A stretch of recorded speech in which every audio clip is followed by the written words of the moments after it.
the staircase, cuz. Oh.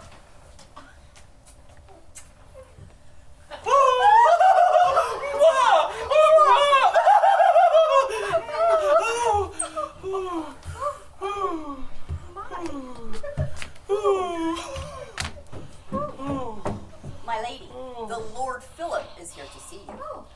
Come on in and everybody sit down. Bask, bring me my cushion. It'll be a regular impromptu party.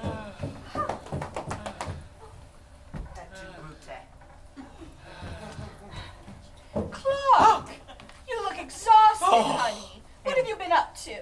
Oh, I've just come from the palace, where I had to listen to that old Leon go on and on about his grandchildren for the past 2 hours.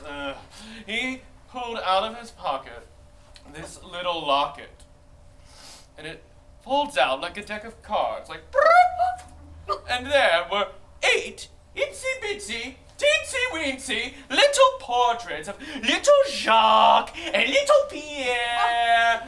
Oh, can you believe it? And he's giving vital statistics on each one. Birth date, birth weight, grades in school, onset of first pimple, nuptial date, the whole 9 meters.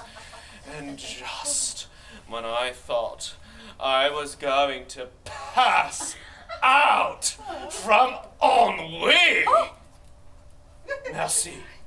Then he pulls from his pocket another locket, and all folding out like a set of dominoes. 8 more grandchildren! Oh, can you believe it? He had 20 of the little monsters! Oh, they're all married now, and apparently all very fertile.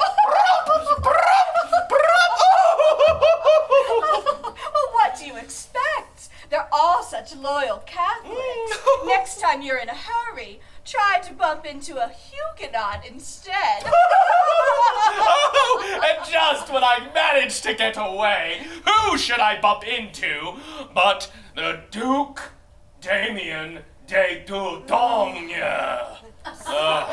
And you know what that means. A whole 45 minutes of listening to him go on and on about this lawsuit he has with his neighbor over a missing paving stone.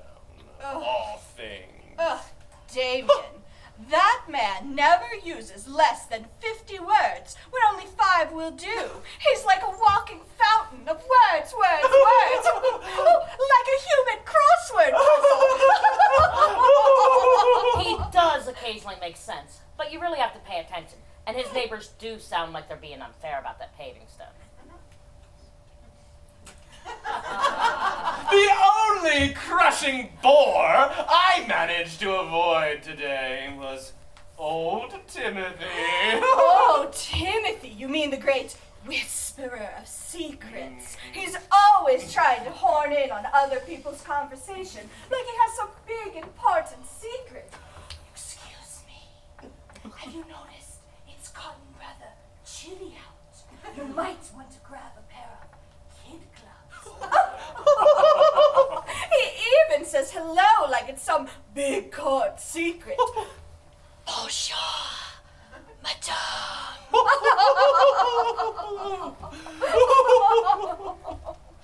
Oh, Lady Celia. Oh, you nailed him exactly. The only one worse is Gerald. Gerald. He's a card, all right. He's worse than Leon bragging about his grandchildren. Everyone he knows is a duke, a prince, or a princess. Even his dog is descended from royalty on its mother's side. Its father is a mere baron, so he's too ashamed to admit that, of course.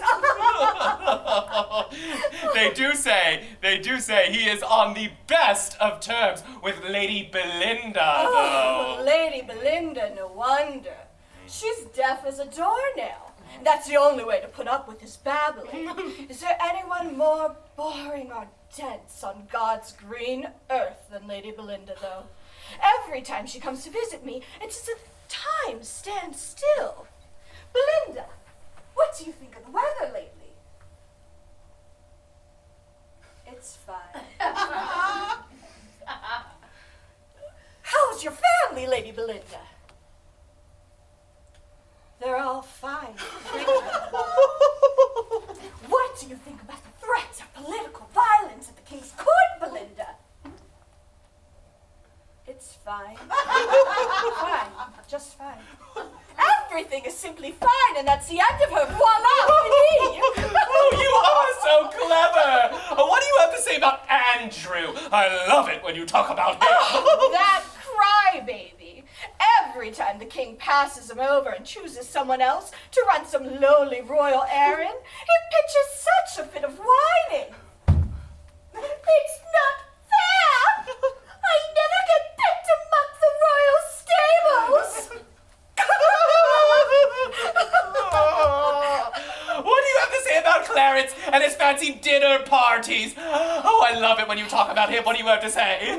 Clarence! He just served us a duck in the last time I was there, and inside was the littlest, tiniest hummingbird you ever saw.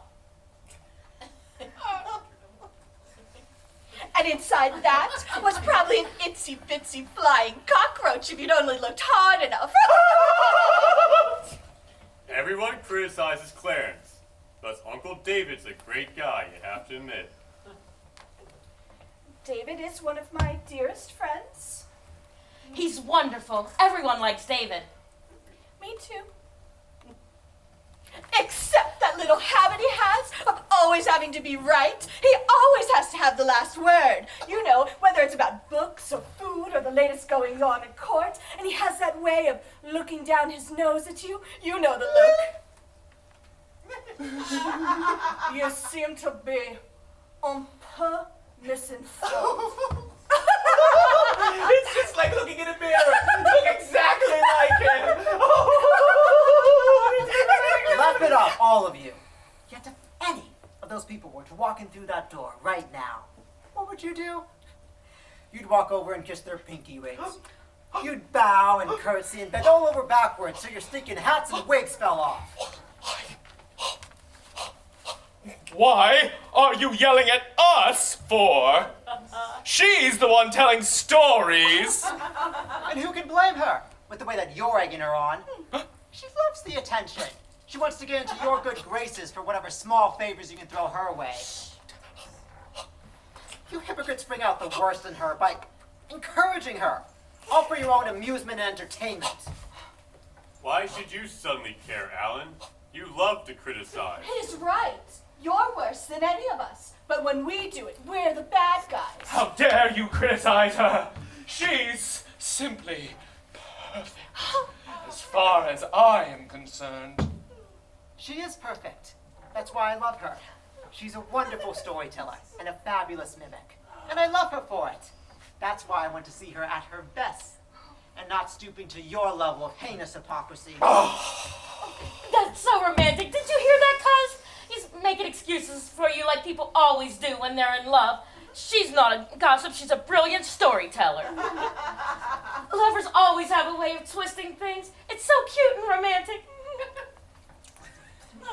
I'll just tell you right to your face, you hanger-on sycophantic toady! Wait, where are you going?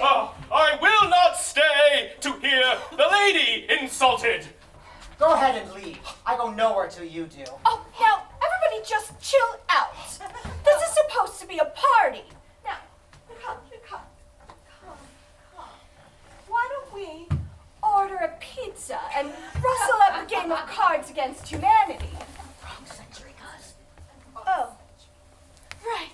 Why don't I have Fast bring in some hors d'oeuvres and champagne and we can play around with cribbage? Well, I'm game until the king goes to bed. I'm on royal chamber potty duty tonight. What about you, Alan? Are you going to stay? Till they drag me out of here.